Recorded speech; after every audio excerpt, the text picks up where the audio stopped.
Hello and welcome to Nintendo Pals Podcast, episode 300. Yeah! I'm playing an epic saxophone sound. That's right. It's episode 300 of Nintendo Pals Podcast. Micah and I are going to be giving out the PAL Awards, for 2024, and going over our Nintendo year in review, and talking about games we're playing in news. We're doing all of that.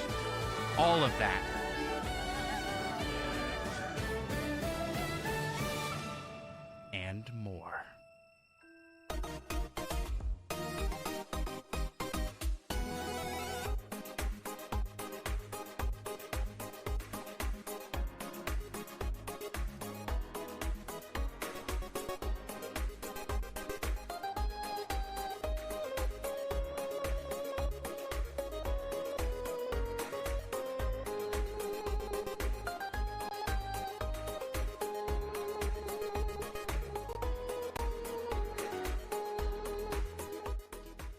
Greetings, fellow Nintendo Pals. My name is Andros, and I am one of the hosts of the Nintendo Pals Podcast, the show all about Nintendo and friendship, and all 300 freaking episodes of it. I have been joined by my fellow Nintendo pal, Micah. Yep. Well, mostly all 300. I guess it's a bit of an exaggeration. You have missed a couple episodes here or there, sick days, unpaid. But the regular days always are also unpaid. It's days. always been unpaid for both of us. But if you want to pay us, you can support us over on patreon.com/NintendoPals, where for as little as $1, you can support the show. But, you don't have to do that. You can also leave us a 5-star review on your podcast listening app of choice. That pays us in social credit. Social media credit. 5 stars. Wow. Like, look at how cool those guys are. Micah, did I ask you, how the heck are you? I'm doing pretty good. That's great. We've got a lot to talk about tonight. And I guess, first off, you been playing any games? Playing any games? I haven't played too many recently, actually. I have. The holiday season, I didn't want to start Mario and Luigi Brothership because I knew I wouldn't be able to finish it before having to take a week off to visit with family. So most just left me sitting around doing nothing for a week. That was you're like, I can't play it, so I'm just not going to do anything now. Exactly. You just sat there staring at a blank. At the blank switch. At the blank switch screen, it's like shut off. I did my Nintendo year in review, and the game that I played that I wanted to talk about was recommended at the end of my Nintendo year in review. It's like, based on your play style, we think you would like these games. And this one was on sale, and I hadn't heard of it, looked it up, has good reviews, and it is called Hand of Fate 2. Interesting. The game follows. I think it's randomized. I mean, I haven't really. I did die one time, but you get. It's all deck based, and the deck puts cards. What? Guess what? The first sale and deal they have recommended for me. Is it Hand of Fate 2? Hey, let's go. Yeah, so it's a game. Do you remember that card game that had the buff fisherman? The card game that had the buff fisherman. Yeah. No, that is not ringing any sort of bells. Where it was cards on a table, and there was a narrator, and you'd move. Everything was cards. You move, and it was oh, you have this character and this character, and then you did a card battle. Wow. Okay, now I just feel dumb, and I'm crazy. We are gonna then mention a game that's like, yeah, Super Monkey Ball, Banana Rumble. No, I wasn't.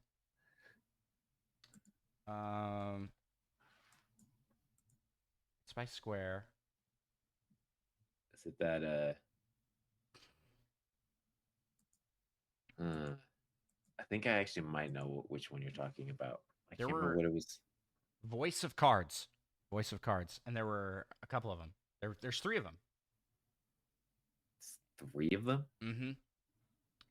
Had a And demo, right? yeah, it had a demo that was playable. It has that kind of gameplay for the map. Like it's card based, but then the fights are little arena fighters where you play a very simple action RPG style fight that all I can say is Souls-like, meaning you roll around and there's swords and shields. You got some iframes from rolling. Yeah, That's essentially what a Souls game is. that is what a Souls. Any game that lets you do that, Souls game. Yeah, exactly. Muggle Smooth in the chat here says the suits look great. I didn't even mention that. Hey, if you're not watching the video version of the podcast, you Consider yourself blessed. are missing out. You are missing out on some killer suits tonight. Our award show suits. Yeah, your lapel, is what it's called? Yeah. Lapel is uneven. It came that way though. It didn't have time to iron it. What size is that? I can't remember what size I got. I think I went with a large. Yeah. Does it fit okay? You now, as we've established in previous episodes, Micah now weighs less than I do. Oh yeah, I think it's like the perfect width. Okay. Yeah, I was like, even though he weighs less than me, I'm fairly certain he is still broader shouldered than I am. That's not something that goes away with weight loss. Your shoulders, like, Yeah. Although I did find out I'm not as big boned as I thought I was. yeah. Well, because I'm wearing a medium and it fits me perfectly. So I was like, oh man, hopefully that suit fits him. It's not too Yeah, not too I feel big. like it's kind of big, not in the shoulders area. But if feel I like the gotten shoulder it width is smaller, then pretty the good. shoulders wouldn't fit. This is the problem. The age-old problem with suits is they fit, unless they're like custom made, they fit so They only weird. fit part of your body. Yes. Anywho, Hand of Fate 2, you have a guy that is basically managing the game, and he's talking to you, and he's like, I'm preparing you for something. I'm like, okay. He's like, how did you come to find me? He's like, your memories are gone, but they will reappear through this game. And then like the cards come out, and I've played through the tutorial, and then a little bit. The tutorial's basically like the first level is kind of establishing like, hey, these are the things that can happen. And then once you get out of that, you can split into 3 different spots on the game map, and then each of those spots you pick out of the deck or out of your available cards what encounters will be in the scenario, and they'll be randomly placed. What equipment will be available in the scenario, and what like characters, and I'm assuming that there's going to be a lot more unlockables. And Nintendo was right. I do like it. It's fun. I like it. Hand of Fate 2. And I think it's perfectly priced at its sale price. So, at least from what I've played so far. And there's a lot more to it. So, it's give me something to do while traveling for the holidays. Besides finish Echoes of Wisdom. With that, I guess this is kind of a good segue. Maybe we should talk about our year in review. You want to go first, Micah? I wasn't sure if I was supposed to hit a bumper before that. Oh, yeah. Pick one. Let's throw a bumper on it. It's Nintendo Year in Review! Oh, yeah. Oh, yeah. That was kind of short. Well, It seemed like it was gonna do something there. It's feeding the ducks. I'm pretty sure it's just like a full song. I didn't know when to cut it off. Oh, there's no sound effect ones. I don't swear, think so. I swear there are like short all ones. I think all the ones they supply are long. Pick a different one. That one was too. Oh, okay. Yeah, sure.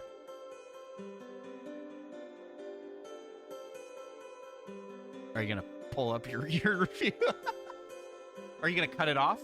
This gives you opportunity to pull it up while it's playing. I thought I was gonna build something. That's true. I have not set this up yet.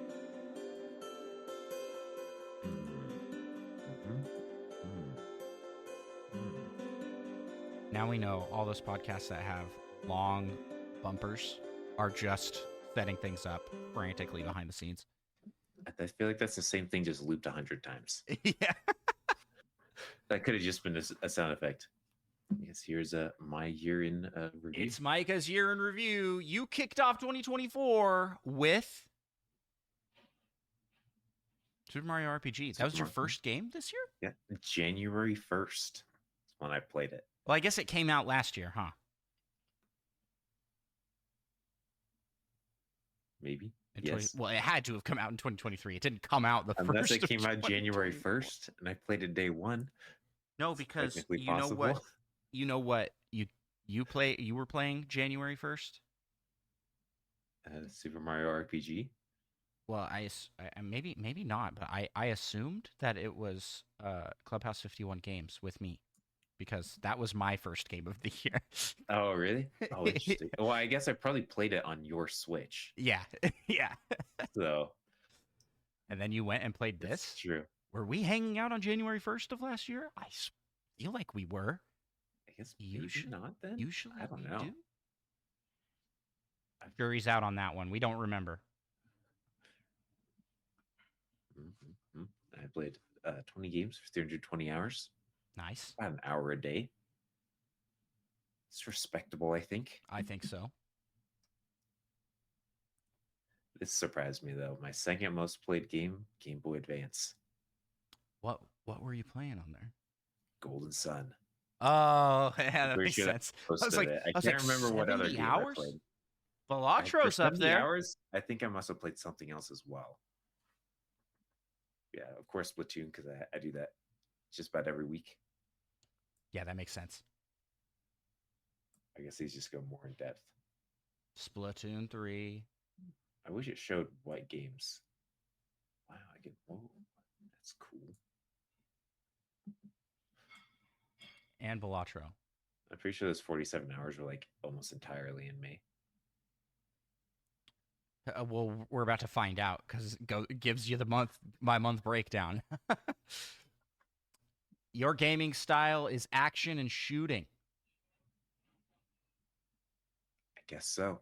And playing cards. I like how that's its own. It's solely Velatro for that. Although I did play some Monster Train on my PC, which is also cards. But that wouldn't be tracked by Nintendo Switch Online, as far as I know. Yeah, they're just not telling us. They're watching about it. Yeah, Nintendo knows. You played most in January. Probably because of Super Mario RPG. Oh, yeah, it's a pretty considerable jump. Yeah. 62 hours then, the next highest in July and August at 42 and 41. Your time is very inconsistent. Yeah, I tend to get hooked on a game and then play quite a bit. And then I've usually already have forgotten, a little bit of a lull. I've already forgotten what my stats look like, so maybe I'm the same, but I don't think so. Oh, actually, I played Game Boy Advance most. That's still Golden Sun, isn't it? Yeah, must have been in January. I'm sure that'd be a Mario RPG. Hey, look at that. No, still because Golden Sun. I am betting that the Mario RPG you finished like very early January and you played it mostly in December. It's probably true. Is my guess. Well, yeah, no, I know that's what happened because you got Mario RPG from me. Yeah, but when From did I get it from you? from winning the escape box. Was that not in December though? That had to be in December. But I mean, I feel like I probably wouldn't have played it much then in December until I got back home. I don't remember. I'm not gonna try that hard to remember because it doesn't E. matter that much. Okay, so January, Oh, I thought it was. February were dominated by the same thing. 26 hours. Now we're getting to the Splatoon. 13 hours for Splatoon. Not crazy. Not too much. Balatro, No. only 11 hours in April. Yeah, no, I think Watro might be my next month's game as well then. Yeah, that's more like it. 28. 38. Oh, wait, it's 38 total. So Oh, it's yeah. and then May. That's funny. Okay. All right. Back to the classic Splatoon. Apparently for 8 hours, didn't do much that month. Oh yeah, the demo. The 1 week demo they had where I played 33 hours Did you beat the game? to beat the game. Let's go. I essentially 100% of the game, actually. That is awesome. In 33 hours. That's pretty short. Yeah, You yeah, were it's speed running, pretty decent. essentially. Yeah, You were going fast. I was running out of time That is awesome. by the end.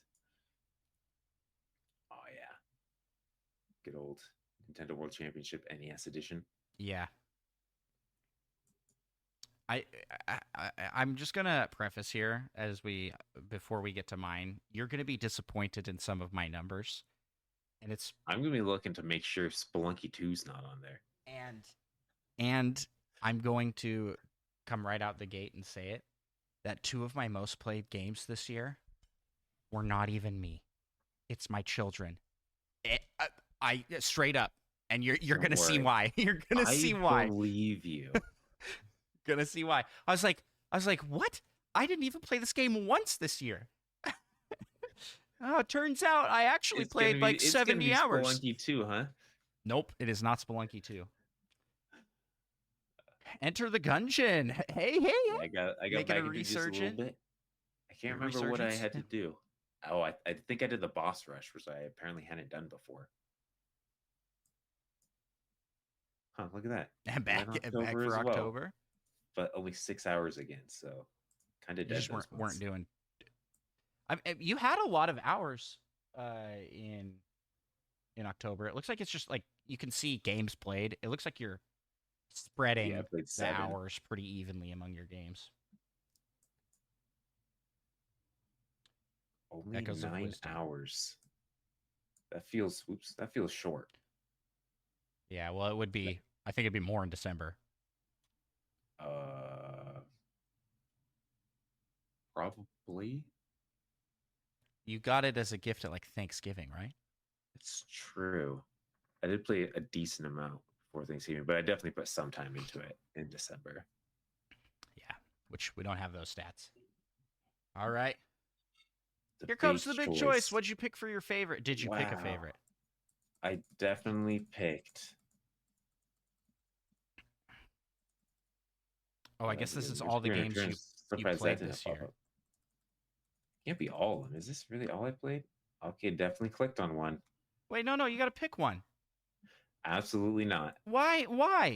Nintendo needs the stats. They need to know. They'll never know. Wait. Go back up. You breezed past the end too quickly. Oh, they're just seeing how much money I had. Oh, I guess that's the most played game of 2024. But I mean, we already knew that. And the most month. What's your pick for game of the year? Out of what you played. This is a very clear distinction here because these aren't ones that even came out this year necessarily. You got like Smash Bros and Breath of the Wild. A game of the year. You played a lot of top contenders for game of the year. I played a lot of good games this year. I think Balatro, Echoes of Wisdom. Oh, but you're gonna go with Golden Sun. Golden Sun. Okay. It was just a very nostalgic time. Okay, and then I am curious to see what Nintendo recommends for you for games. Based off what you like, Let's see. you'd like these games. Did it open in a different tab? Because I can't see it. It did. Oh, you'll never know. What? They actually changed since the last time I looked. Oh. They're like, quick, more advertising. Get him. Yeah, I got a Yu-Gi-Oh! Master Duel, Skull the Hero Slayer, Pokemon Cafe Remix, Brawlhalla, and a part-time UFO. Okay, hold on here. Let me pull up my year in review. Part-time UFO. Don't you have that game? I've never even heard of that game. It's the like Kirby one where it's not Kirby, but it's by the Kirby devs, and it's a little puzzle solving game where you drop things and you have to stack them. Pretty simple. Confident. I've never played this game. Who was I talking to that played it? Share screen.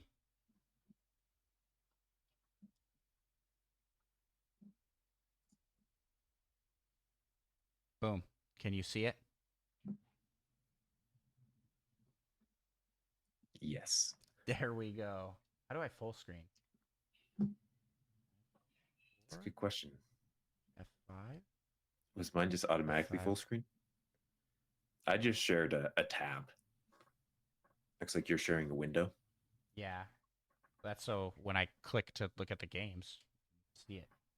Let's try F7. Nope. One of these is full screen, I know. Tried F4. I did try that. Hold on. We are so... I don't... It doesn't matter that much. Let's go. What was my year in review? Andros, welcome to your 2024 year in review from Nintendo.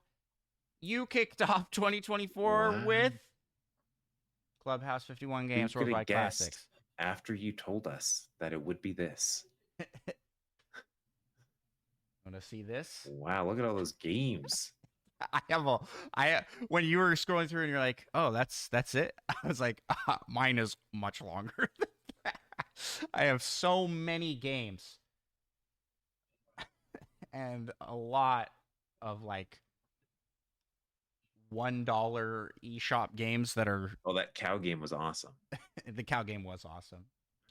All right, you ready to see? So, I feel like I have to give a lot of prefaces here. My most played game by far in 2024 is The Legend of Zelda Tears of the Kingdom. However, that is never on my personal account. I don't play it on the personal account. I play it on my Australia account that I originally got the game on. So you really played like 800 hours. Yes, probably. I don't know though, because I don't know how to check that without having an NSO. And I don't have an NSO for that account because it was just to buy Tears of the Kingdom early. And I also played on PC for Tears of the Kingdom. So, here are my most played games in 2024. Huh.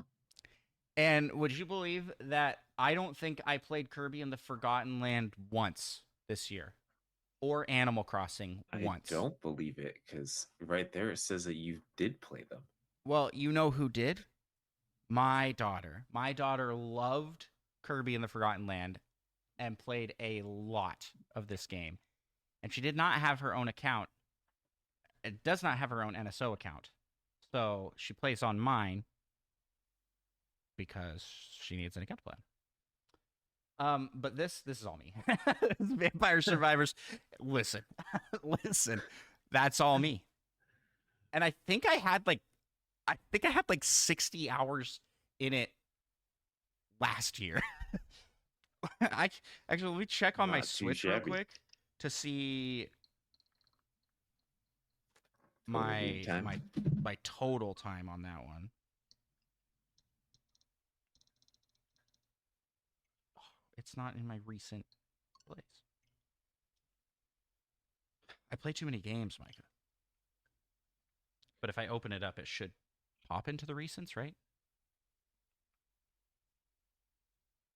Yeah.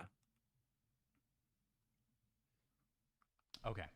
So that's my most played games. My gaming style is action, adventure, party, Character driven. character driven, role playing, board game. Oh, because of Gloomhaven. Huh.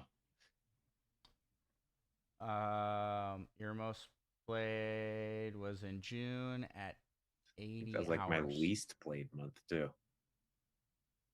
Look at these. Look at these stats. It's kind of opposite of you, actually. Now that we're looking Yeah. at it, yours was really heavy at the I had a beginning and bunch end of in the like year. August and either September or July. I Our can't remember. we seasonally game at different times, apparently. But also got to remember that apparently my daughter has like 60 hours in Kirby alone, and then Animal Crossing. I think was a combination of all of my kids playing Animal Crossing. They wanted to play on my account because from my days of turnip trading, I have a lot of money. So they're basically Nepo babies. They're Animal Crossing Nepo babies that have lots of bells if they play with my character. All right. So that didn't change the size at all. I was trying to make it bigger. Oh, let me full screen this here. Okay. January, most played game, Fortnite. It was my wife. She played Fortnite on my account. You want to know why? Because she didn't have the update on her Switch. And so she played on my account rather than download the update. I mean, the update does take like 3 days to download. So that's fair. This is another one. Like Piku Niku? What? I didn't play that this year at all. Hmm. Uh, I just feel like my stats are all messed up because I have 4 You Switches sound like you're in denial. with my account on all 4 Switches, and my account is also the one that bought all the games. And because Nintendo doesn't let you play games that were not purchased under your account that are digital purchases, you have to play with the one that bought it.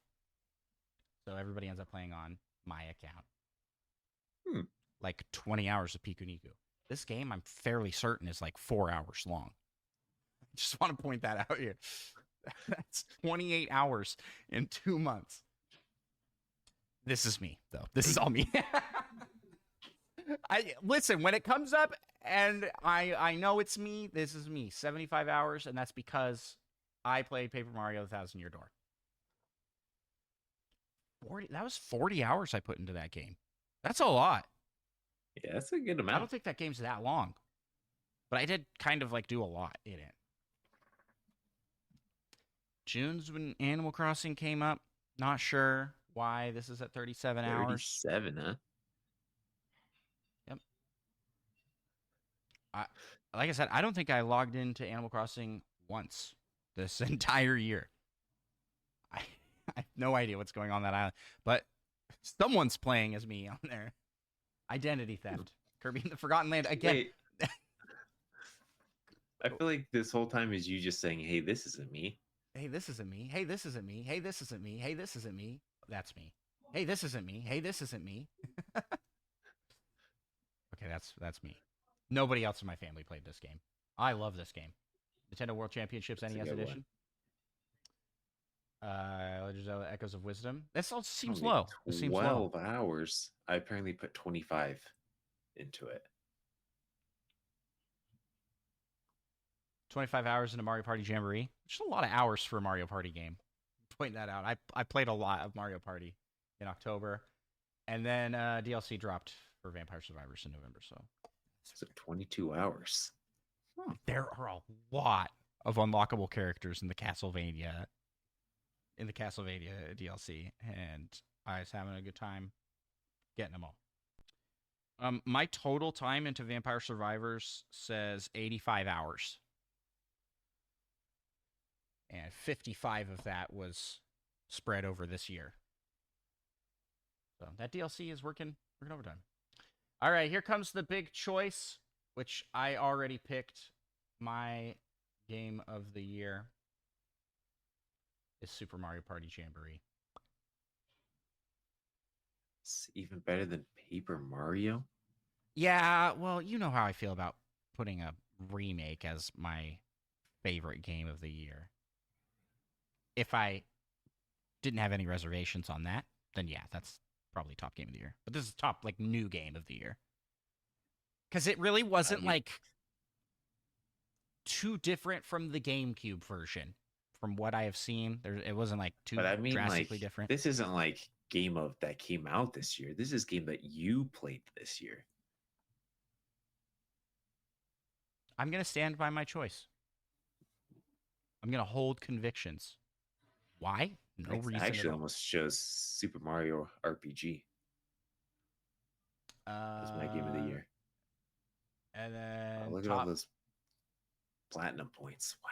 Oh yeah, you have way more than me. I need to get more of these. I've been spending them a lot on the icons. Oh yeah, I don't think I got all the Christmas icons yet. Okay, here are the top. But it was taking so long. Top picks of games for me, which I think I like this. I like that it shows you games, and we'll see if it's the same ones. It is the same ones.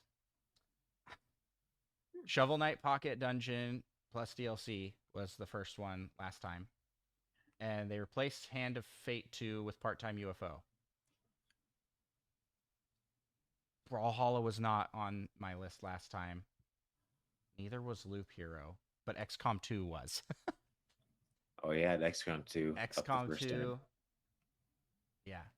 And that is a good one. I should heart these because they're probably all ones I would like. I don't think I would like Brawlhalla. I've found that most of the Smash clones that I've played, I've not been super into. Smash Bros. Is just unique to me and cannot be replicated.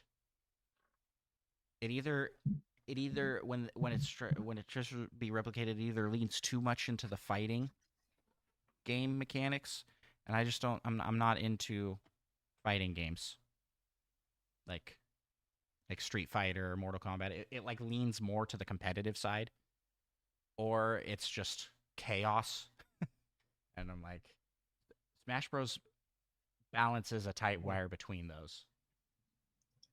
Yeah. Have you played Shovel Knight Pocket Dungeon? I think I have a little bit. Yeah, that seems kind of familiar. I want to say they have it on like if you have Netflix gaming, you can play it or something like that. I'll keep an eye on it on my list here. That's what I've got. That was my year in review. Hey Micah. Now that we're done with the seems like it was mostly your children's year in review. Yeah. Well, the funny thing is my son has his own NSO account for the first time this year. And we went over that. I'll go over it with you in the Pals Plus. How's that? I'll show you the stats because it's pretty awesome. He has over 1,000 hours logged this year. And he played a huge variety of games. That kid is a gamer. He played a lot, and it wasn't like it was heavily like, oh, this one game for the entire year. Unlike my wife. Because her year in review, 11 months out of the year, Minecraft was the number one game for the month by a wide margin. I think there was one month, I don't even remember what the other game was.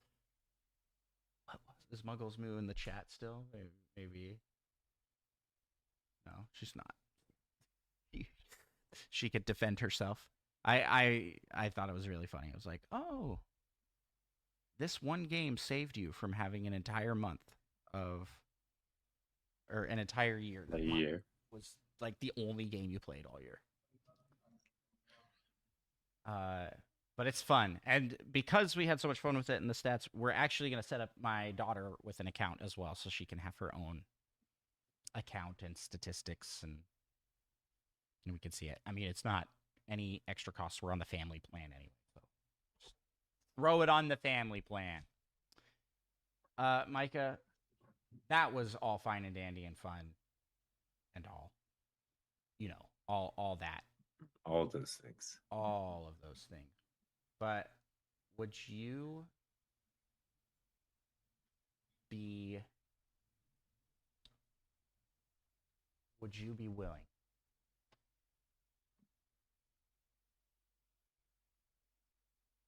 to jump to another year in review? Yeah. It's time for get a bumper ready of some kind. We're going to go through our 2024 Nintendo Pals podcast Spotify Wrapped. Metroid Dread es ludus frustrans e laboriosus. That's not a bumper. Mundus eius obscurus e inextricabilis. I do appreciate it, though. My bad. Here we go. Oh, yeah. Sharing my screen. Boom. It's Wow, look at that, so fancy. Nintendo Pals Wrapped. Yeah, fair warning, Spotify's Wrapped is so trippy looking. Fans were really loving your show in 2024. We took this. I think it says that the exact same way every time. We took this year to a whole new level. We gained 25%, plus 25% to our followers on Spotify. This is just on Spotify. Okay. What does that mean? They got so much going on. I don't know what that means. But give it up for those new fans. 67% of our listeners discovered you this year. That's the majority. That's the majority. Suspiciously close to exactly 2/3. Your fans have a clear favorite. Your top episode was this title. Top 10 plot twists in Nintendo games. / Nintendo sales are going crazy. Zelda statues revealed and ... Like More? I look at this thumbnail. Sheik is Zelda? It's like, okay, all right. It was streamed 654% more than your average episode.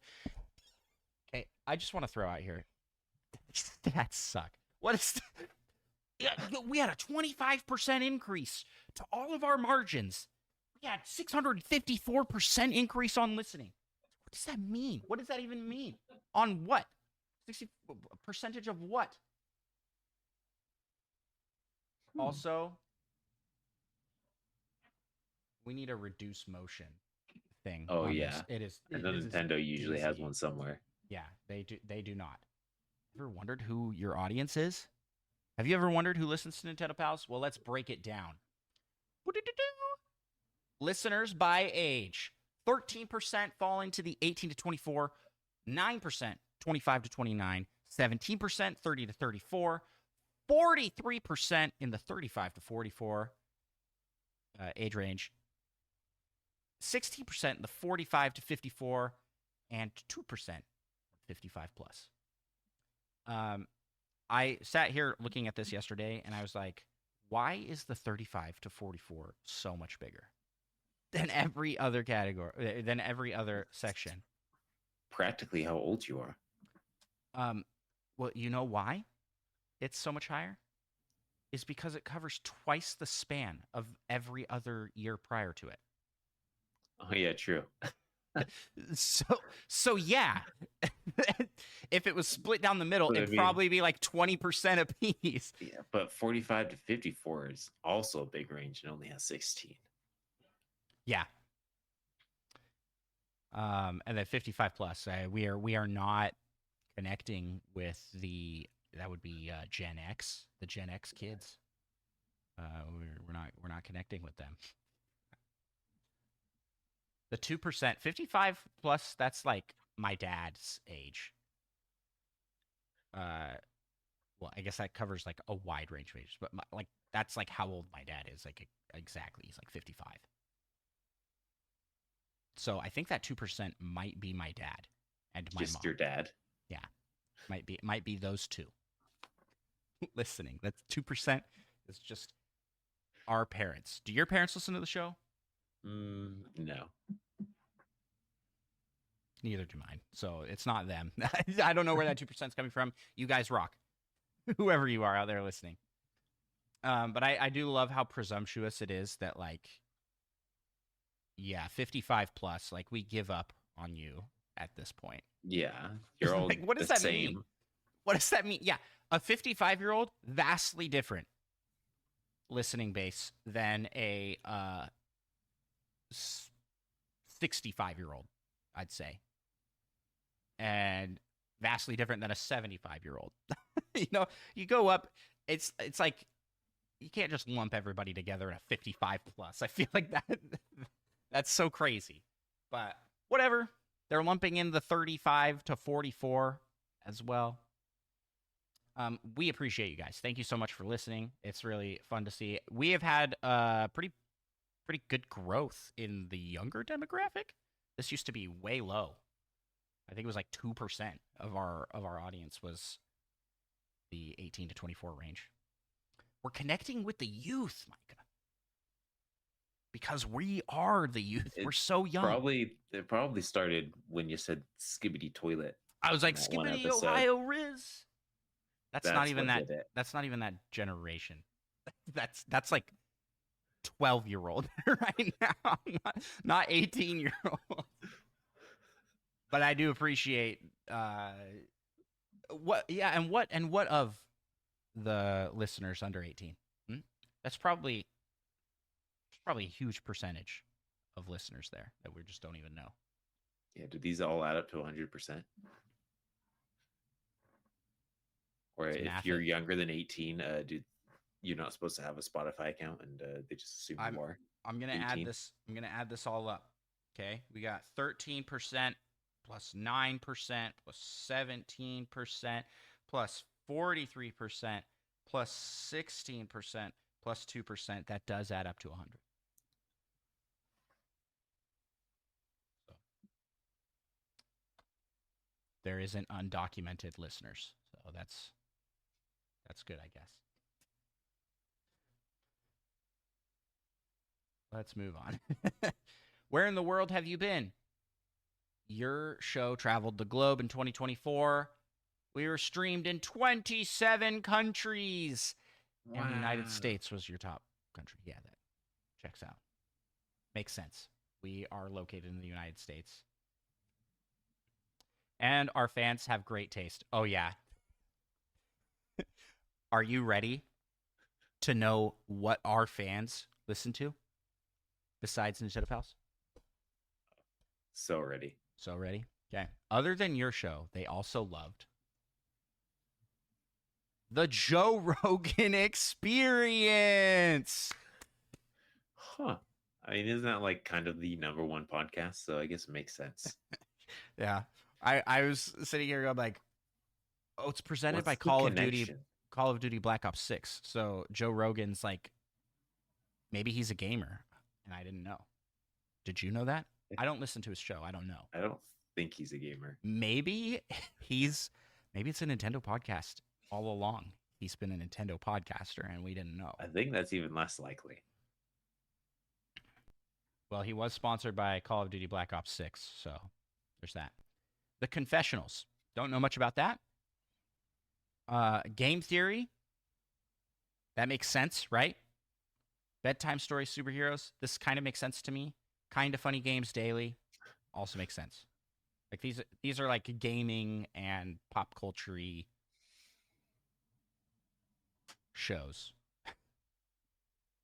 And the music that our audience listens to, would you believe it, listens to a lot of video game music. Guessed? CCM. Do you know what that is? Of course I know what that is. Cool music. pretty sure it's contemporary Christian music.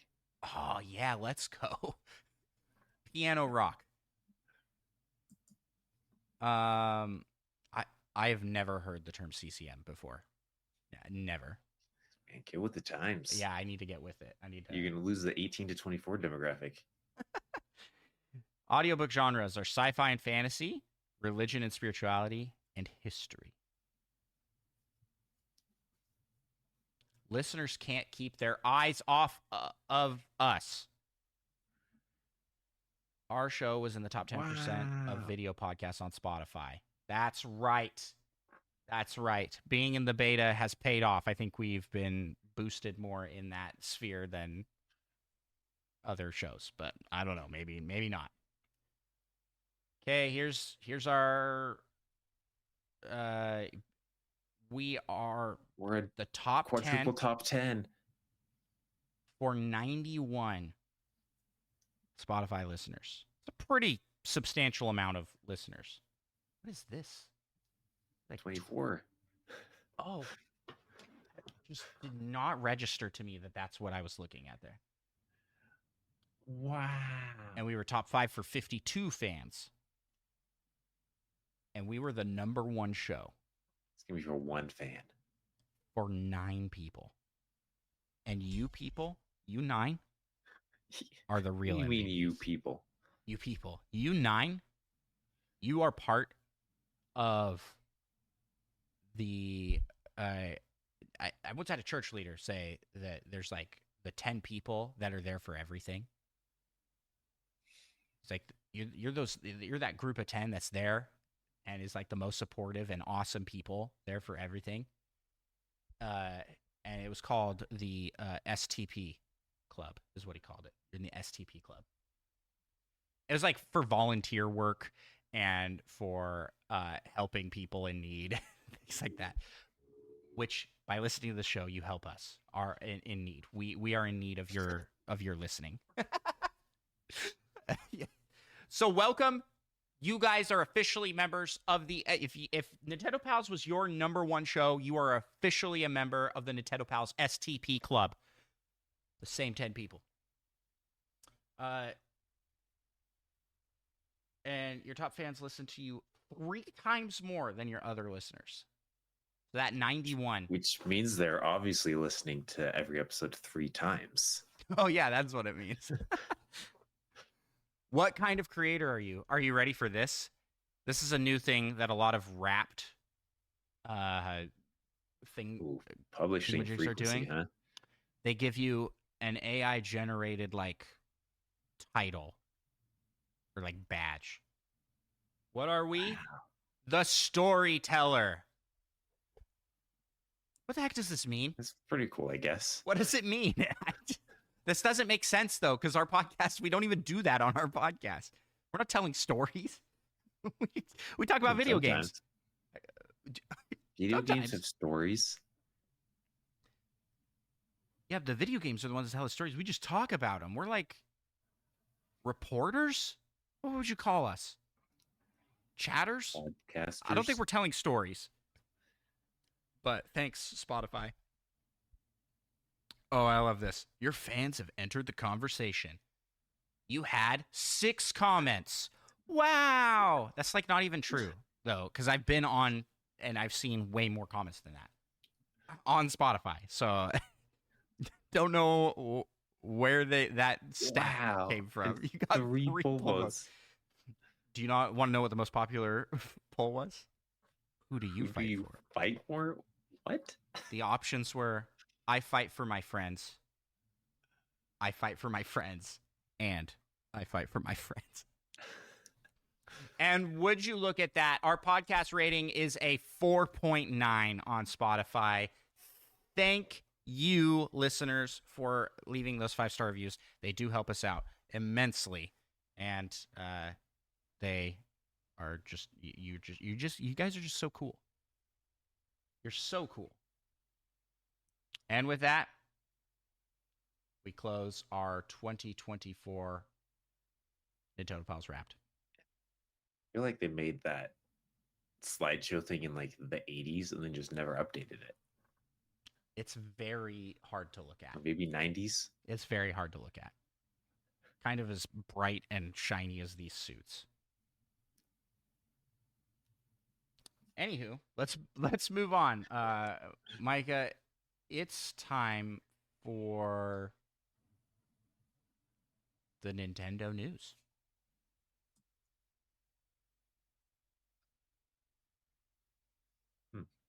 That bumper doesn't work anymore?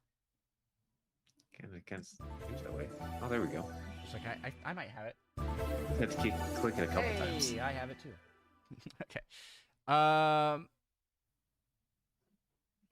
As we have established already, it was the Nintendo Switch Year in Review is available now. If you want to see your stats for the year, you can log in on mynintendo.com and you will be able to see your statistics and numbers. What's our next news item, Micah? Also, Micah, the camera, I think, is zoomed out. Zoom us yeah, in. it never goes back to the No, it right doesn't. mode. You can go get some water while you go. Then still listening. Sure. That's what they all say. We got the Frosty Fest in Splatoon 3 is coming back, and it will be happening during January 10th through the 12th. And I guess it's essentially just like a Splatfest, but winter themed. So they're asking, what makes you the happiest? Money, experiences, or presents? No family, I notice. They took that out this year. They're like, because that was last year. I specifically remember family. Oh, it was family, friends, or alone. I think it was like, who do you spend your holiday with? But now, forget that.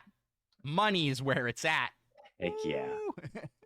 Because if you have money, you can use money to make experiences or buy yourself presents. Mm-hmm. And money's the clear winner there. Nice. In other news, exciting news, the Switch has passed the PS2 in sales in the United States. The Switch has officially outsold the PS2. 46.6 million units sold. Only puts it behind the Nintendo DS, and that's 46 million units sold this year. I think that's just ever in the US, right? No. Because I mean, total sales are like in the US, yeah. 110, Yeah. 1 year or something. I haven't kept up. That makes more sense. It's like 46 seems so low, but that's because it's just US. So there you have it. That PlayStation. Yeah, let's go. PlayStation announces a relaunch of the PS2. That'd be so funny, actually. It would be very funny, just to keep the record. Anything else to talk about in the news? Kind of a lighter news week as we come into the end of the year. I think that's it. IGN named their Nintendo game of the year was Echoes of Wisdom.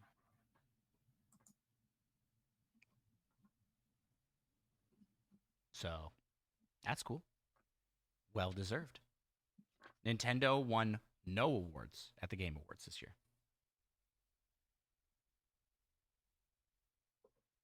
But they're going to sweep next year. Well, yeah. Metroid Prime, every category. Yeah, well, and all the categories. And it's going to be the launch of a new system next year, so they're going to have a lot of games, I assume. In that. I'm even expecting Metroid Prime to win most anticipated game. It'll already be out at that point, but we anticipate it still. Yeah, it's gonna have a lot to compete with because GTA 6 comes next year. I think so, or it might be delayed to like earlier 2026. I've heard, but that's kind of pretty rumored. Then it could be Nintendo's year. Nintendo's time to shine. I think that's it for news then. So let's move out of the news. Nothing in the rumor mill. We have sent the rumor Pikmin on vacation. They're on holiday break early. Enjoy the time with your families, Pikmin. Let's move to last week we asked you.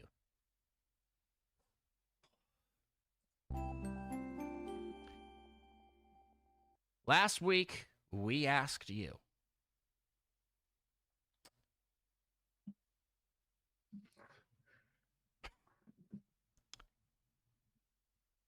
Here's the question in full. It's the Nintendo Pals 300th episode. Woohoo! What should we do to celebrate? By last week, we mean yesterday is when we asked you.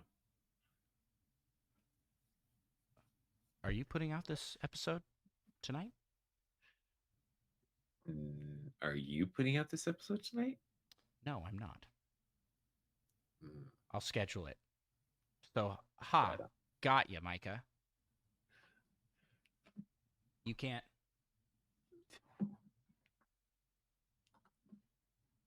You can't It stop still me. doesn't make this statement false. It makes it true. It makes it true. And here are your fantastic, air quotes, fantastic Yeah. suggestions. Spoiler alert, we're doing none of these. Not a lawyer said individually rank every episode and tier list them. Listen to every episode, all 300 episodes of this show, ranging from, we had episodes that were like down to like 20-minute length for a season, but some of them range upwards of like 3 to 4 hours. Yeah, it's like 600 hours of It's stuff. that's chaos. Did you pull out a calculator to double 300? No, I actually clipped a hangnail. Oh, okay. I thought you it looked like you pulled something to the side and you're like, yeah, that's about 600 hours of content. And I was like, I didn't get it very good, so did you just again? go, it's a 2-hour podcast, there are 300 episodes. Like I have to do That's the math. like 600.000 repeating, of course. Hours. Yeah, no thanks. No thanks to that. Flightsy gives our next response here. You can read that one out, Michael. Yeah, they say commission a piece of art to represent each episode.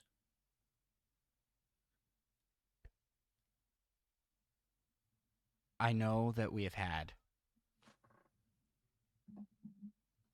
a Patreon for a while now, but that Patreon has not made enough money to commission 300 art pieces.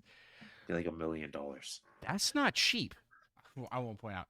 Unless he means commission one piece of art that represents all 300.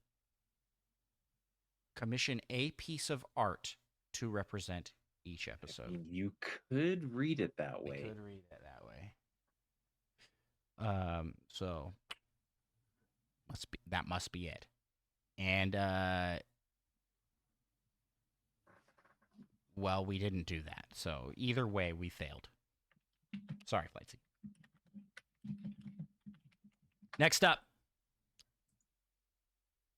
Monkey Thunder says, "Give me $1 for each episode that you have done."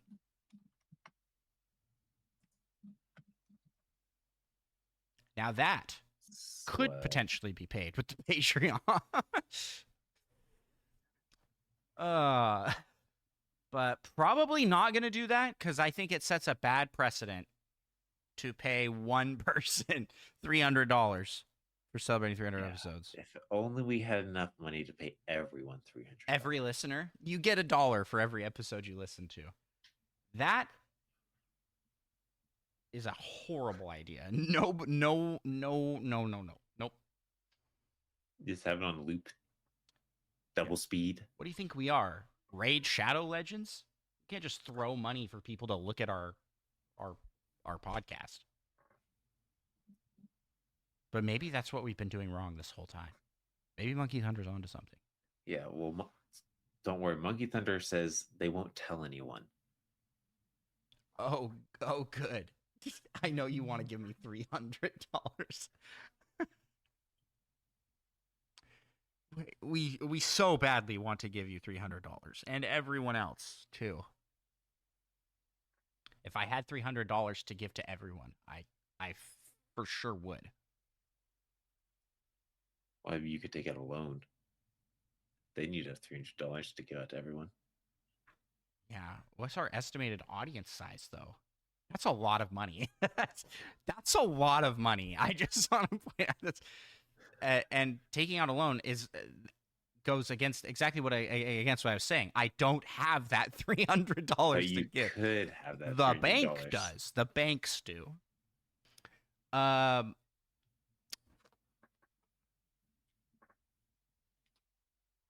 Well, and here's the slippery slope we get on here, because the next suggestion is from Joe Crow, and it is, give me $2 for each episode that you have done. Joe Crow saw he's like, hey, double it and pass it to the next person, which is me. Yeah, that is twice as unlikely to happen. What else we got here? What other suggestions? Well, then Flightsy once again gives a great suggestion. For each episode you've done, create an episode reviewing it. Which that's just never ending. Do we have to review episodes? Oh no, it's a loop. You get stuck in a loop of reviewing episodes. Have you heard of the Talk Tua podcast? Nope. Have you heard of the Hawk Tua girl? Yes. She has a podcast. You said Hawk Tua? No. The podcast is called Talk Tua. Oh, okay, yeah. Clever name for a podcast. If I'm being honest, like, hey, that's funny. Your 1 minute of fame that you got, you turned into a show. But what's even better is that the Talk Tua podcast has an entire other podcast that just critically reviews their podcast, and it's like two guys with wine glasses that are like, so you see the way that they're leaning here, and they're giving it's very much satire, but they're giving a very analytical and like serious take on like minute details in the podcast, and I think that is a very funny concept, and we should do that for our show at some point. We'll just be like, oh yeah, in this episode, this would be a funny Patreon series where we just go and listen to our episodes and then review them. You'd struggle with that, I think. Yes. Yeah. I still have not listened to a single episode we've done. Whereas I listen to our show regularly. Not so much anymore. I haven't had as much time. But I was here, so I also lived the show. By streaming and YouTubing, I am way more comfortable watching recordings of myself than I was prior. I hated it. And now I'm like, yeah, I enjoy it. I'm a pretty entertaining guy, I think. And humble, too. You make yourself humble. laugh. That's all that really matters. That's true. It's true.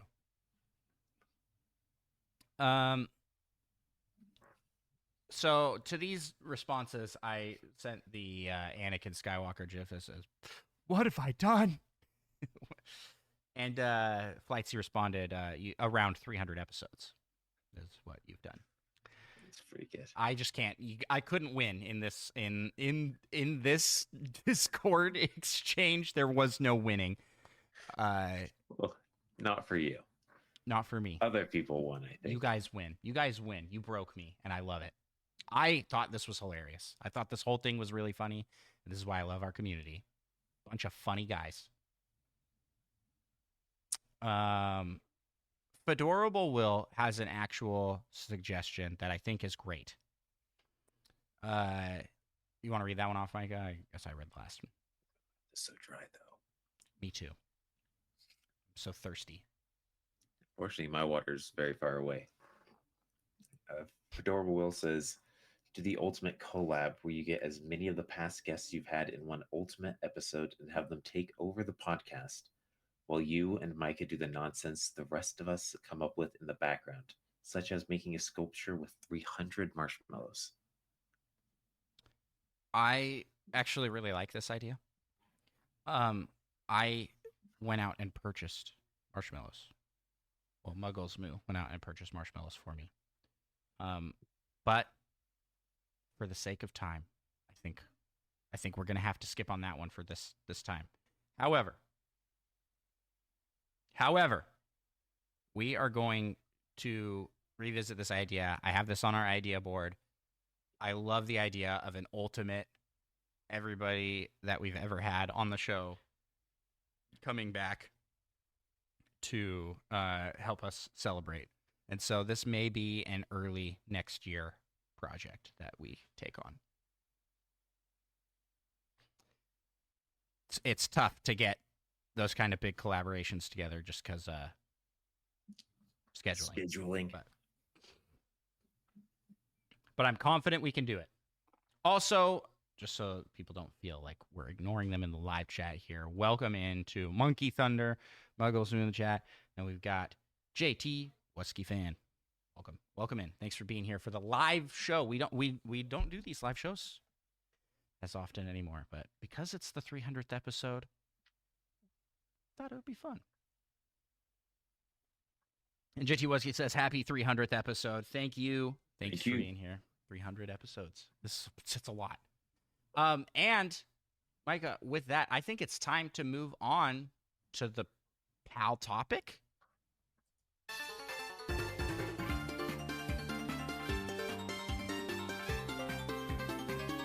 Today's PAL topic, it's the PAL Awards 2024, our yearly game show, our yearly award show,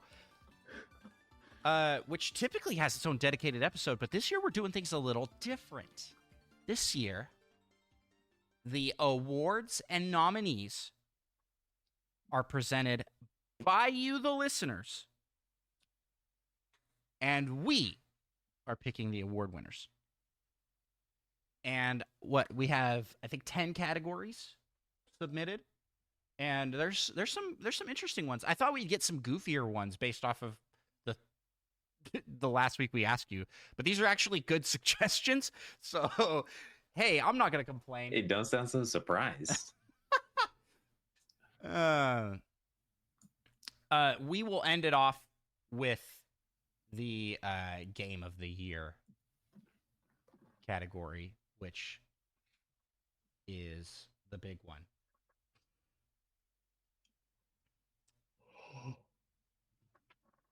So, Micah, let's go. First up, we have the category by Maddie Beth. Best game with a female protagonist. And the nominees are Princess Peach Showtime, The Legend of Zelda Echoes of Wisdom, Lego Horizon Adventures, and Tomb Raider 1 through 3 Remastered.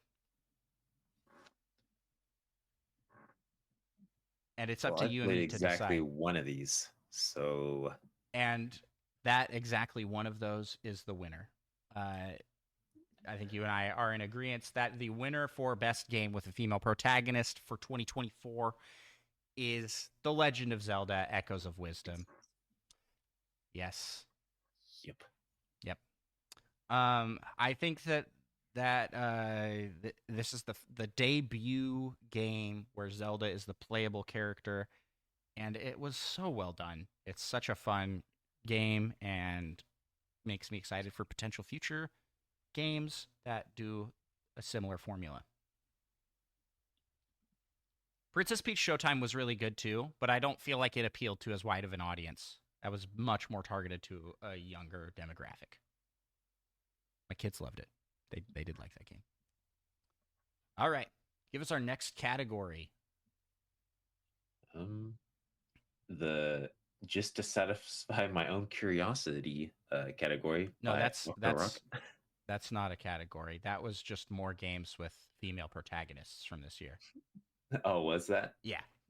Oh, yeah. So honorable mentions for that category can go to Life is Strange Double Exposure, Neva, Hellblade 2, Crow Country, Stellar Blade, Dustborn, 1000 X Resist, Star Wars Outlaws, Indica, Bloomtown, Chia, and Pepper Grinder.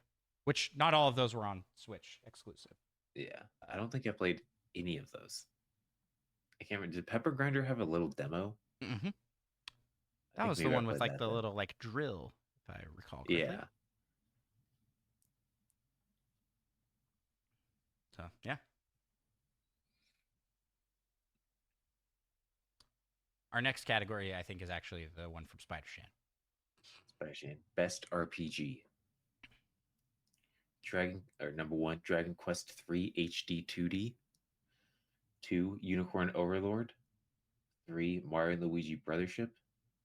4, Fantasian Neo Dimension. Which is up for Game of the Year, I believe, wasn't it? So Yeah, and I'd never heard of it before. Yeah, I haven't bothered to look it up yet. YSX Nordics. Should we be judging this? Yes, this is what we decided. So yeah, we're and doing it. Paper Mario: The Thousand-Year Door. I've also played exactly one of these. My personal is 6, but I don't necessarily think that that's the winner for best RPG. I mean, currently number 6, Paper Mario, is the only one I've played out of this list. Yeah, but like objectively, would you say that's the best RPG on this list? I mean, how would I know objectively? Well, I don't know. I kind of lean towards giving it to a game. I lean towards giving it to a newer game, but Dragon Quest III HD 2D is a remake of sorts. And so is Unicorn Overlord. So, I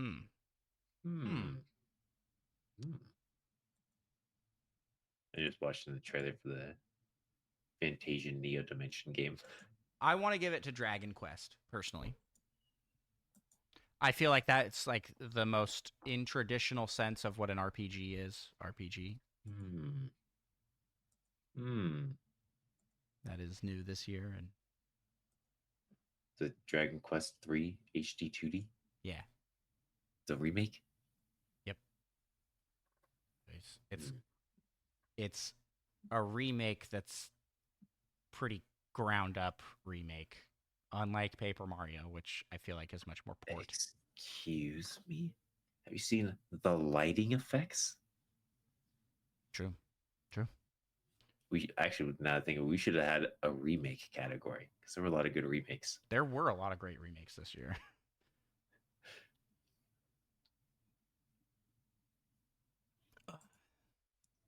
Well, I don't feel too strongly either way because I haven't actually played many of them to compare. So, and I have heard good things about Dragon Quest 3 HD 2D. Yeah. Well, it is kind of a mouthful. Yeah, but maybe we should just give it to Fantasian. The one neither of us know anything about. It was in the Game of the Year conversation. Oh, no, I remember this game. No, I don't want to give it to this Why one. not? It was up in the Game of the Year conversation, but it just looks it just is so generic looking to me, but it probably is really good.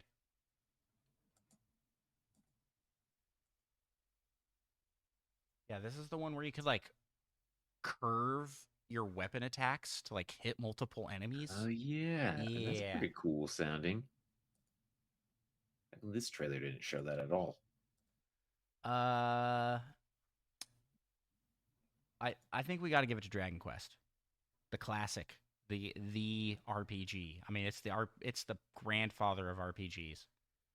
It's the one when a new game comes out, all of Japan takes the day off. They didn't do that for Paper Mario, but we should. That's right. Every Nintendo first party release should be a national holiday. You good with that? Dragon Quest 3? Suppose. Great. We'll take that as a win for Dragon Quest 3. And then next up, our next category is from Fedorable Will. And his category is Best Way to Help Nintendo Pals Take Over the World of Nintendo Podcasts. Here are the nominees. 1, follow on your favorite podcast app. 2, leave a 5-star review. 3, leave a comment on YouTube or Spotify. 4, subscribe to Andros1 on YouTube and Twitch. 5, use your free Twitch Prime subscription on the Nintendo Pals Twitch channel. Or 6, subscribe to the Nintendo Pals Patreon.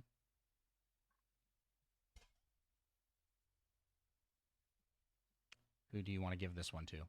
Are you putting a vote down? Trying to figure out if there's like an all of the above option in No, there's not. reaction form. But out of all of these choices, out of all of these choices, like, all of these are awesome. But I think 1 has always been the right answer to how to take over the world, because it is what I say every time I say it's time to take over the world. And that is leaving us a 5-star review. I think the best way to help Nintendo Pals take over the world of Nintendo Podcasts 1. award is number 2. Number 2.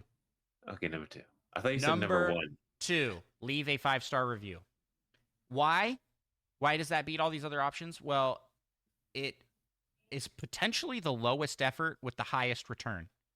It lets more and more people discover our show. It's free to do. And I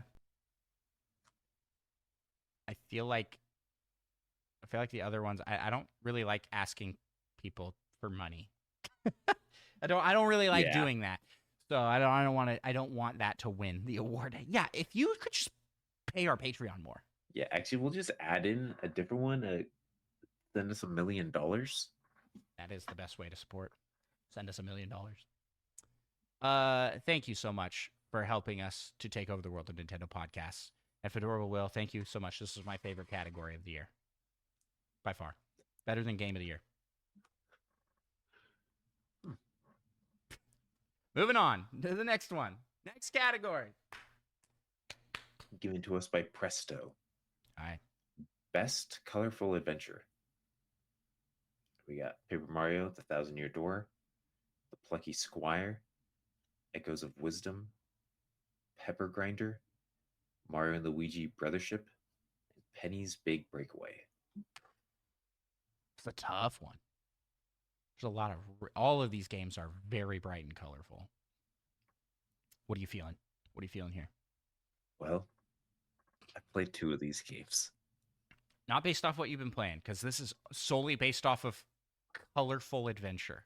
Yeah, Colorful Adventure. But you can make that distinction based off the trailer, I think. I feel like to fully experience it, though, you have to see the color throughout the game. Sure. So what I'm saying is I don't know. Well,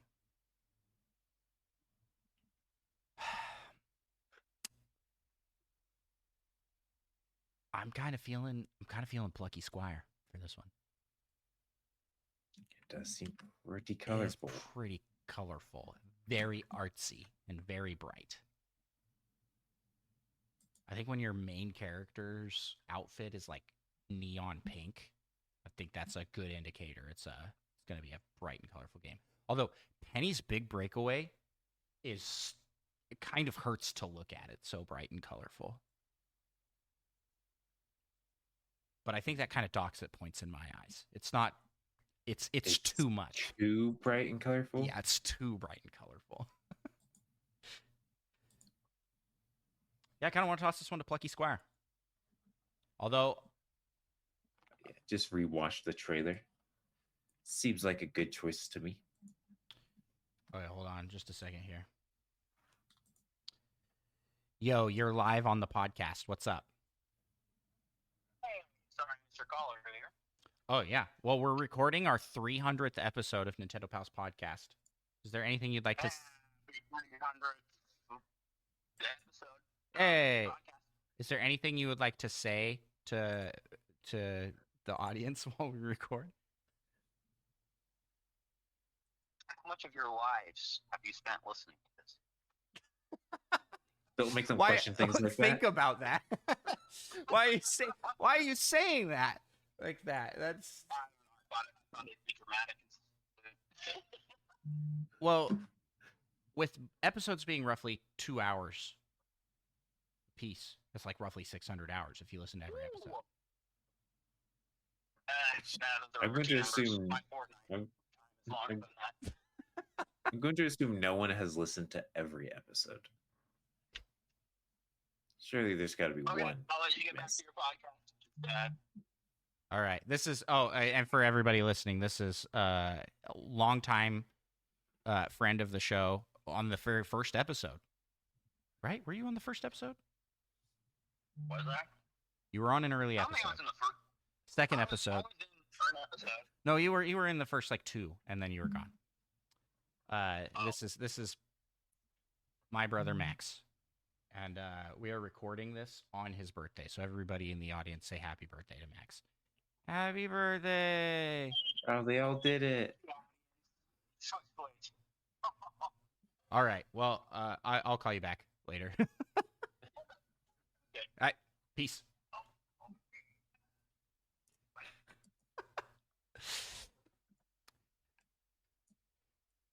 Happy birthday from Monkey Thunder. Hey. I hung up on him already. Sorry, Monkey Thunder. But that's... How much have you spent listening to this? That's the one thing he wanted to say. All right. So best colorful adventure goes to the Plucky Squire. Congrats, Plucky Squire. Next up. Your turn to read the category.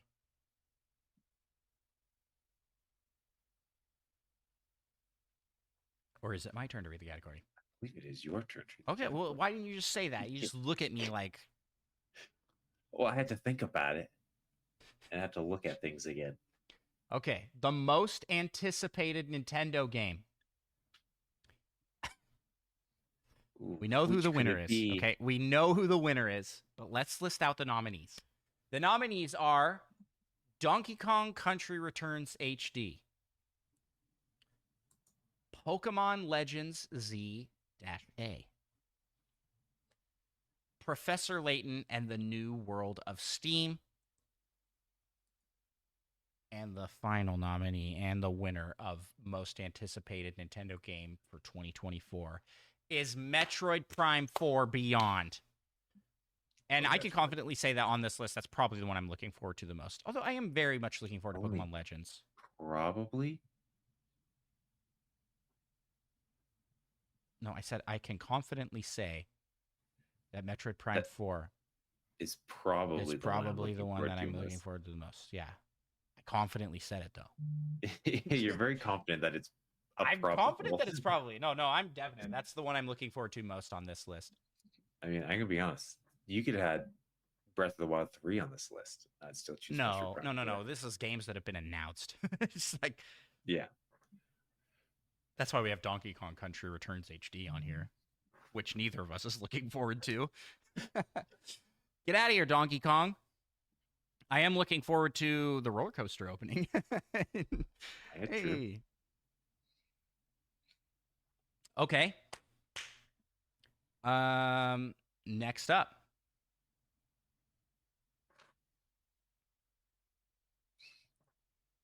Next up, we got our best mobile game.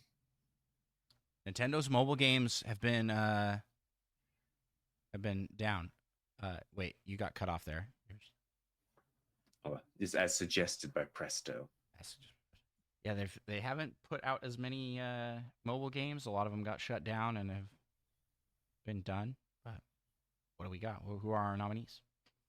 Nominees are TCG Pocket, TCG Pocket, TCG Pocket, Animal Crossing Pocket Camp Complete, and TCG Pocket. Okay. And Joe Crow adds on to that TCG Pocket.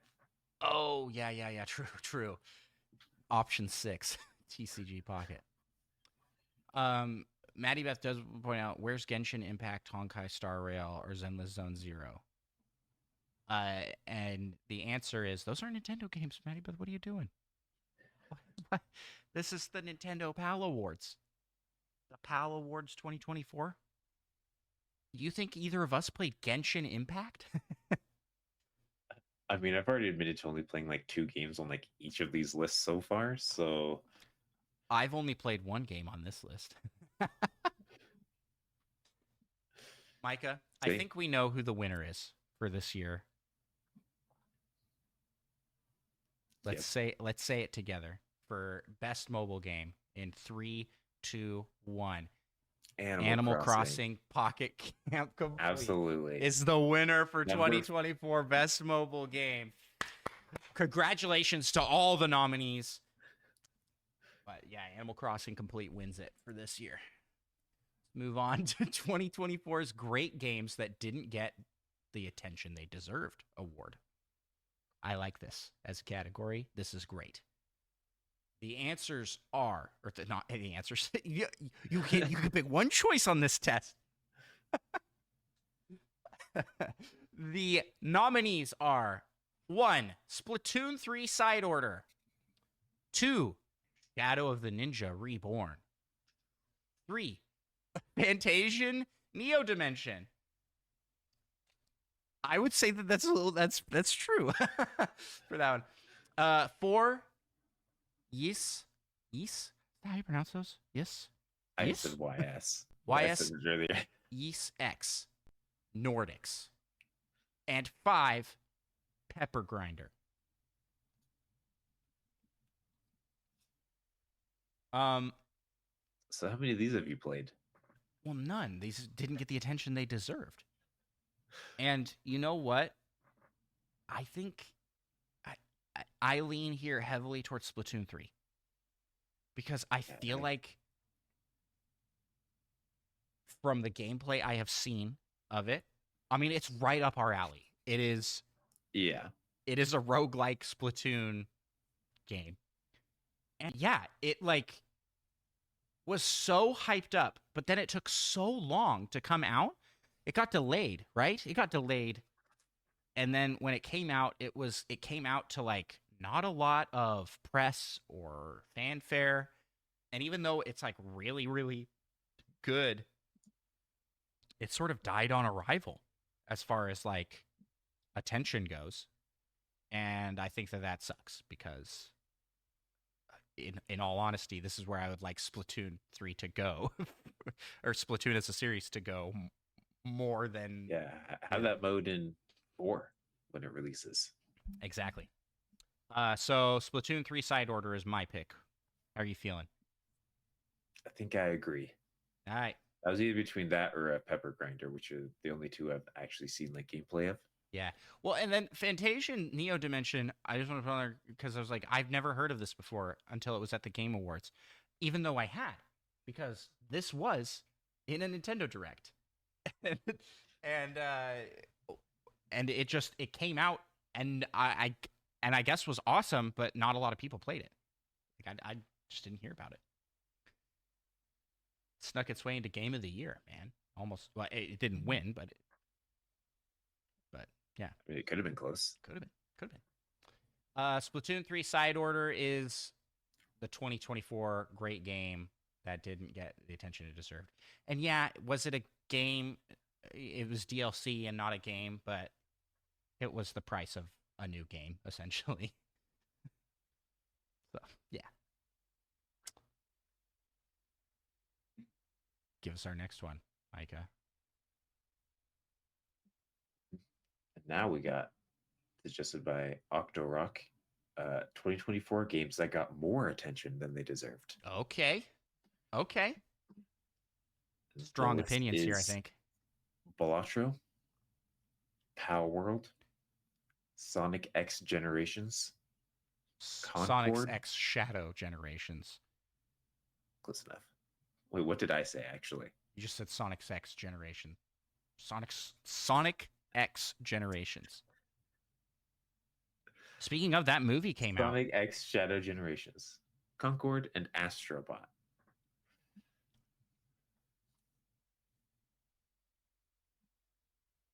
Well, a lot of people made Astrobot their game of the year. I don't. Yeah, And- I feel like I can't say that. And from what I have seen of it, I think it's deserving of that. Like it looks really good.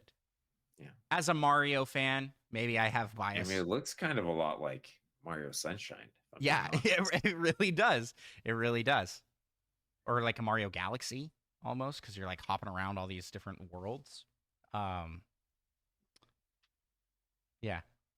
I don't want to give this one to Astrobot because I think that one it got a lot of attention, but I think it got more attention than it deserved because PlayStation doesn't make enough of those kinds of games. They did it real good. And they did it really good. They need to make more. Like besides like what Sackboy, they don't really have like a platformer that they have put a lot of energy into, and that one just was really good. I've heard sentiment from you that Balatro may have been a bit overhyped. But you liked it. You played a lot of hours into it, but it's like it's not. I liked it. I think I put like 30 hours into it or something. I think it's a good game, but I do think it was a bit overhyped to be in the Game of the Award discussion. Yeah. But maybe that's just me. What about Power World?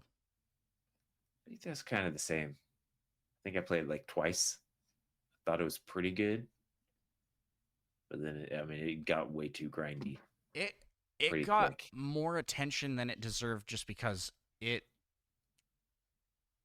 put guns in Pokemon. That's like it's like yeah, that's its like sole marketing strategy. It was like guns and Pokemon.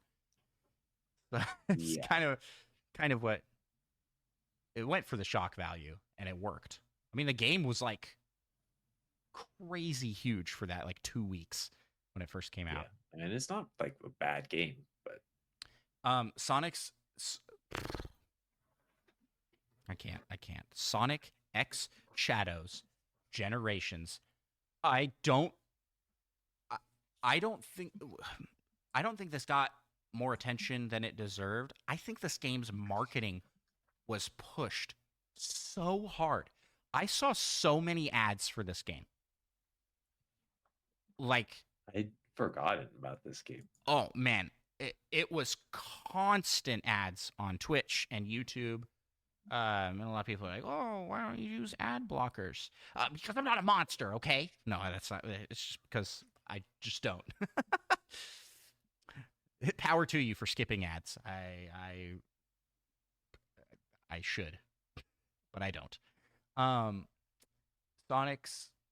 I'm gonna stop saying it. I'm gonna stop saying it. Sonic X Generations. That's a good call. I feel like You forgot the shadow part. I did exactly what you did. I called you out on doing. Sonic X Shadow Generations There we go. We can say this name correctly. is only getting more attention than it deserves because it is getting way more marketing than it deserves. It's not that important of a game. And Sega is really trying to push it like they were really trying to get those Christmas sales, man. They really were like and I think it's also in conjunction with the movie coming out. They're like, "Look, it's a game with Keanu Reeves guy in it." They're trying. Yeah. And yeah. Now Concord. Did that even get that much attention? I mean, it did. The attention it got was from it not being good, It would be And a then catastrophic failure. Yeah. closing.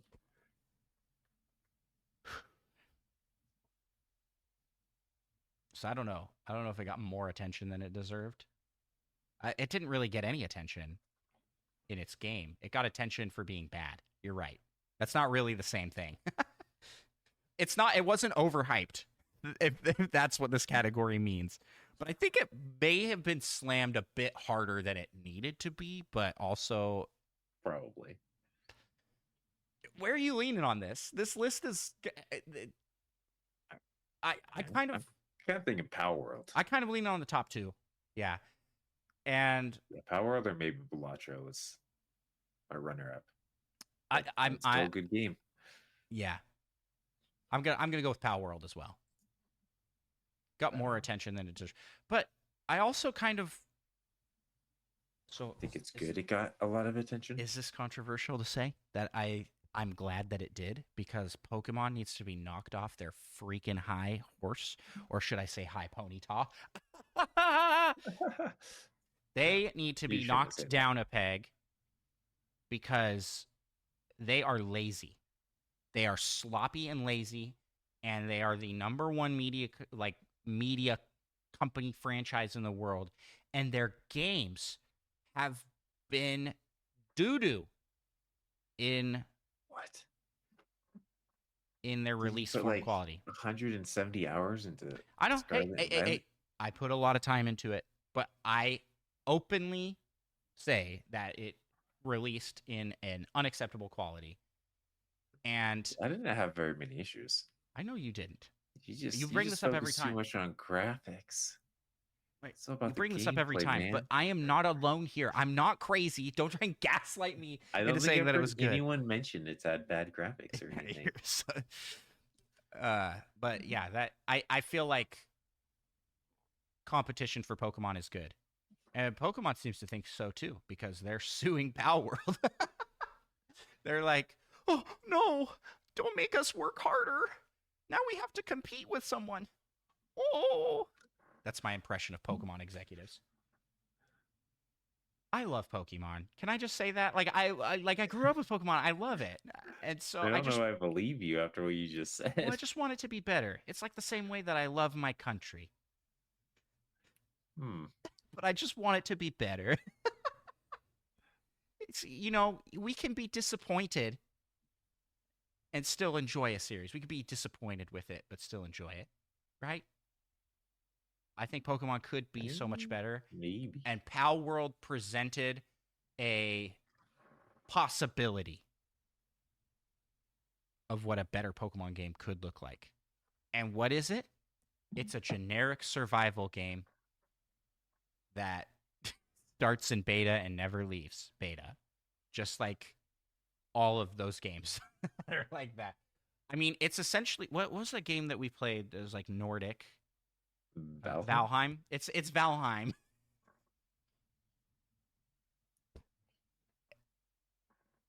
Like the same game, but it has Pokemon in it. So And guns. and guns. Don't forget the guns. Valheim might have guns. We didn't make it that far. We don't know. Maybe it does. Yeah, maybe they have added guns by this point. But yeah, I feel like it's a fun game too. Like, we enjoyed our time with Power World, but it didn't hook us in. But it hooked a lot of people in, and I think is spawning a franchise, which I want to see. Pokemon used to have competitors, mostly just Digimon, but Yeah, now that's what they I'm don't really thinking. have that anymore. Temtem? Temtem? No, Temtem didn't. They competed for a very short amount of time. I don't think they did. Like, when it came out, it was pretty mediocrely reviewed. Like, it was like a 7 out of 10 game, which is fine, but it didn't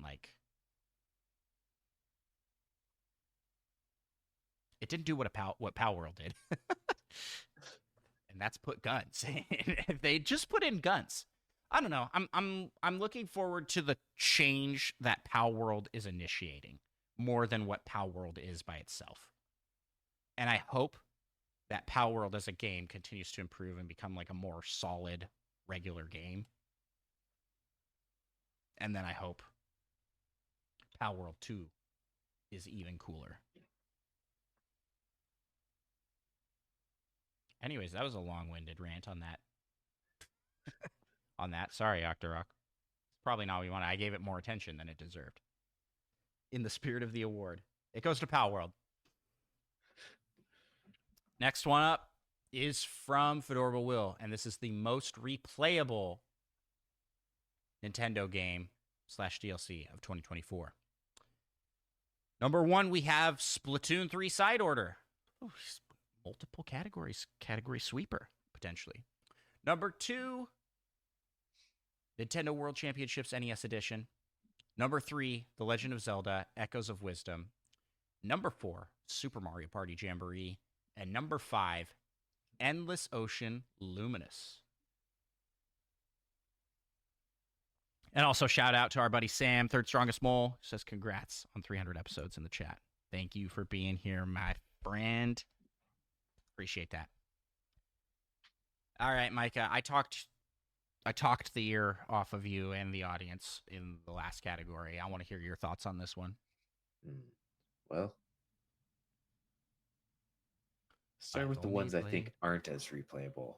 I feel like Echoes of Wisdom isn't that replayable. I'm glad that you brought it out. I really don't think it is. It's like kind of got the freedom to go, oh, I'm going to play this in a completely different way. But I think if you aren't me, you're probably not going to replay the game again after you play it that first time. Because I'm going to do things like Echoes of Wisdom, but only using tables, like challenge runs and speed runs. But I think for general audiences and replayability, I agree. I don't think it's that replayable. It is a very free game, like freedom of exploration and stuff. But yeah, I'm not too sure about Endless Dungeon. Not Endless Dungeon. That's actually a very replayable game. Endless Ocean, Luminous. I seem to remember that did not get very good reviews. No, it's kind of like more of just like go and hang out in the ocean game. It's like Subnautica, but actually relaxing, right? Yeah, but not really like Subnautica at all. You're just kind of like swimming around. It's just that there's the ocean and you swim in it. Yeah, that's really it. Which means they're practically the same game. Splatoon 3 Side Order is a roguelike, so it does have a lot of replay value. Nintendo World Championships NES Edition has their weekly challenges. But I don't know if that's like you and I fell off. I mean, kind of, yeah. Yeah, we did kind of fall off. That's just because we needed more people to challenge us. Maybe. I don't really care how I rate to other rando people. You want to know what happened? You left on a trip. And then who was motivating me to get my records lower at that point? There was that like month where we played every week. You and me would play like on stream. We should bring that back, man. That was fun. It's good times. That was fun. So I guess it's up there, but we fell off. So is it up there? These are the questions. How you feeling about Mario Party? It's a good question. I feel like by its nature, it's a pretty replayable game. Like, it's one to bust out for parties. But yeah, but it's almost like you'd say that Smash Bros is replayable. Which it is. Which it is, but like Smash Bros is. If Smash Bros was on this list, it would win. Replayable game. Yes. I mean, by its nature, it's just like it the gameplay loop is 3 minutes. Mario Parties is not, though. Much longer, but it's the same kind. Well, yeah. It's a party game. It just seems, yeah, exactly. It's a party game, which I mean, I feel like that kind of obviously means it's replayable, but it almost feels like it should be disqualified. Why? I don't understand why a party game would be disqualified from being replayable. It just is. What I think gives Mario Party Jamboree a little bit of an edge is its variety of game modes, and that it has a very good. You're not replaying those same things. You're replaying different game modes. You're replaying the game. but it has a pretty robust online, and that Kupathlon mode, pretty quick fire up. There's also the cooperative Bowser mode. Again, we need to play that together too. Yeah, I don't even remember that. I don't think I've done that. So this is a tougher category. I don't really have like a clear cut winner here. I can tell you what it's not. Echoes of Wisdom, I think, is out for me, and Endless Ocean, I think, is out for me. Yeah. I'm not too sure the other way, like for the other three. Yeah, I think Splatoon 3 side order is a yes and no. Once you beat it, is there much of a reason to go back to it? Yes. I don't remember those reasons though, but I've had them explained to me. Okay. It's like to beat it with different weapons, I think, essentially. Yeah, but I just don't know. Like it's kind of one of those things where it's like people playing Splatoon 3 aren't playing Splatoon 3 for side order. They're not coming back to the game to play side order some more. They're coming back to the game to play online in the versus matches for Splatoon 3. And for Splatfests and events, which side order doesn't have. And in that regard, I feel like out of all these options, Nintendo World Championships might make the most sense. I mean, because it's like built to be the most replayable just by how it has the weekly challenges. Yeah. Is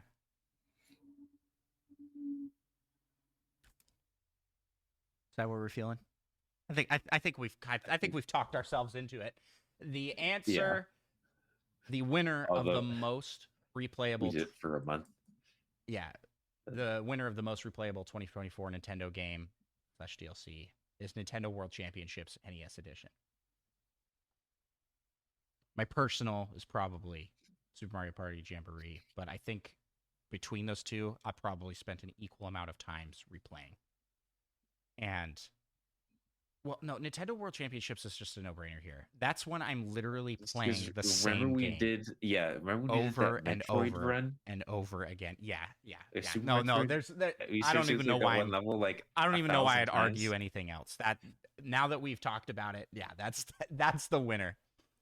And that leaves us to our final category, and close to the end of the episode here, Micah. And the final category is the Nintendo Pals Game of the Year. But before we get to that, we have our special category that we have every year, and that is the Micah Award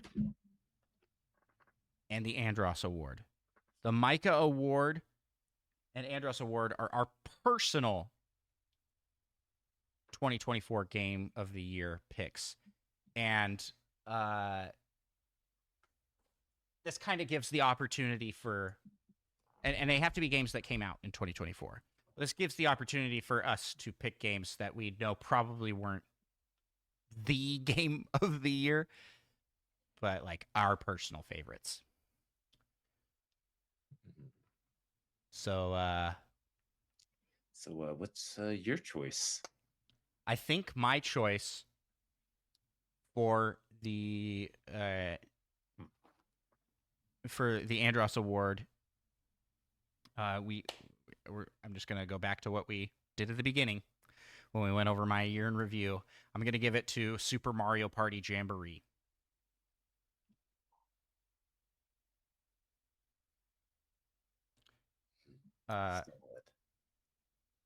Potentially recency bias with that one because it did just drop in October, but I mean, it's been a couple months. And like Paper Mario Thousand Year Door is up there too. That's tough. It's pretty good. It was really good. Sticking to it though. I'm gonna go Super Mario Party Jamboree. What I learned about myself this year is that I am a hardcore Mario Party fan. I love that series.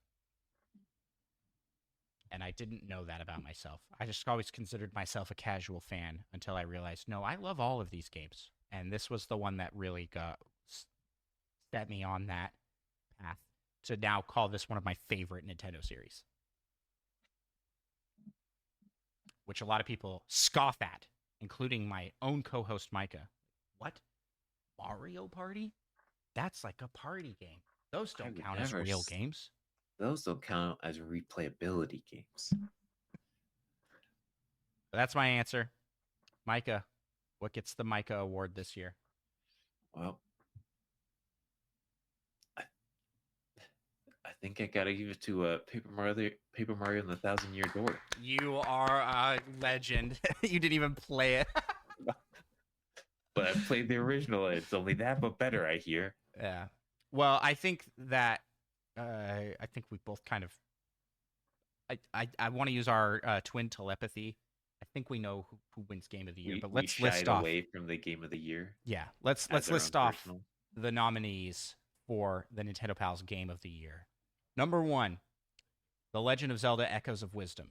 Number 2, Mario and Luigi Brothership. Number 3, Super Mario Party Jamboree. Number 4, Balatro. Number 5, The Plucky Squire. Number 6, Animal Well. And number 7, Nintendo World Championships NES Edition. And the Game of the Year, the Nintendo Game of the Year, has got to go to... Pointing to you, Micah. Legend of Zelda: Echoes of Wisdom. The Legend of Zelda: Echoes of Wisdom. Yep. Oh, I was going to say... Nintendo Animal World Championships NES But Edition. actually, Animal Well's a pretty cool puzzle game. Have you Got played some it? real hard puzzles. I did not technically play it, but I had a roommate that played it, and I was in their room at the same time, Nice. and would give input and help on puzzles and things. Yeah, it's a good little like Metroidvania-ish game. Yeah. But The I Legend haven't of Zelda... played Mario and Luigi Brothership yet, so who knows? That might be my personal. Yeah. The Legend of Zelda Echoes of Wisdom was like by far Nintendo's biggest game for this year. For me, as like top tier. I mean, it kind of came out of nowhere as well. Like they announced it and we're like, "Oh, what?" And then boom, it's here. And it is a classic style Zelda game with a very cool twist to kind of keep it feeling fresh and not like a remake like Link's Awakening, you know? So, yeah, I think it's a really well done, it's really fun, and it's Zelda, so it's going to be good. And I think it kind of just goes to show. I mean, this is a pretty killer list of games here. This is the last year of the Switch's life, and there were a lot of great games this year. I would say not nearly as strong as 2023, as far as like big ticket titles. And remember when people are like, "The Legend of Zelda: Tears of the Kingdom is the last major Nintendo Those game." fools. They were so wrong. Yeah, it was like, yeah, that is clearly wrong. But last year that was Nintendo's Game of the Year, and this year it's Echoes of Wisdom. There is definitely a difference in the level of content and like I don't even know what you'd call it. It's not quality, but it's like depth of the game. Like Tears of the Kingdom is a very deep and intricate open world game, and Echoes of Wisdom is like a much more simple 2D style Zelda game. So this year has been smaller games for sure, but the games that came out were bangers, and it's been a big year for indies with like Balatro, Fantasian, Plucky Squire, Animal Well. So this was probably one of the best send-off years I've seen in Nintendo history. As far as like games go. I mean, when it comes to like recent memory, the Wii U did not end with a bang. it No. it died in a corner, sad and alone, whimpering. Like, oh no. It was ditched. Hardcore. But the Switch, not so. And I think next year is going to be a absolutely banger year for Nintendo. We've got a new system coming out, and rumors hinting to some pretty big titles potentially coming. So it's gonna be a good one. Time for Breath of the Wild 3 next year. Could you imagine? You imagine they've been If it working on came that? out next year, Yeah. or if they Nope. just literally a shadow drop at the end of a direct, like, hey, guess what? We got this game and it's available now. That'd be There's freaking legendary. No way. There is no way. Oh man. The amount of people they would have had to have murdered to keep that from leaking would be off the charts. They brought in the Yakuza. It's like the Minority Report, but instead of crimes and murders, it Nintendo can leaks. detect leaks. Well, that's going to do it for this fantastic 300th episode. Our award show, the PAL Awards 2024. Thank you to everybody who submitted categories and nominees. It was a very fun year. We kind of did things differently this year. And this is an end to Nintendo Pals episodes for this year and an end to this season of Nintendo Pals. When we come back, we will be starting a brand new season of the show. What changes will that entail? Nobody knows. Yeah, I'd like to pretend like we have huge plans and it's a secret to everybody. Oh, yeah, did you get that reference? It's a secret to everybody. But truly, it is a secret to everybody, including us. We don't really have plans. But there will be a new season and changes will come. So look forward to that in the new year. Micah and I will be back.